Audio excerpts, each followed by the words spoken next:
Bonjour, je vais vous présenter le boîtier Autoproc de chez ACAT. Tout d'abord, elle possède 8 entrées numériques, 8 sorties, des entrées analogiques au nombre de 4.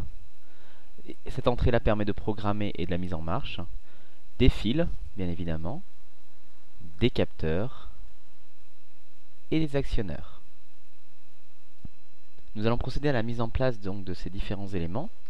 Alors il faut procéder de la manière suivante, de préférence donc positionner les actionneurs sur la droite du côté des sorties, les capteurs donc sur la gauche du côté des entrées numériques, et si vous avez des capteurs variables, vous les mettez vers le bas.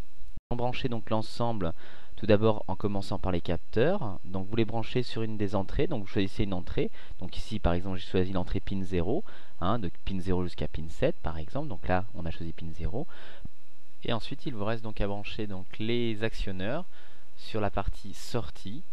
Donc vous choisissez une sortie, donc par exemple ici je choisis la sortie out 0, mais on aurait pu prendre une autre bien évidemment. Les branchements des capteurs et des actionneurs étant finis, il nous reste à brancher donc le câble qui relie l'ordinateur à l'interface sur la partie programme ici, et enfin à allumer l'interface. Ensuite nous allons sur le logiciel Programming Editor, nous allons régler dans Flowchart, dans Options, le modèle tout simplement du pickaxe, donc ici 28 x 1, 40 x 1. On met OK, on applique, et il nous reste donc simplement à cliquer sur Programme. Il faut attendre simplement que le programme se charge. Lorsque le programme est fini de charger, il ne reste plus qu'à tester donc sur notre maquette, sur notre interface.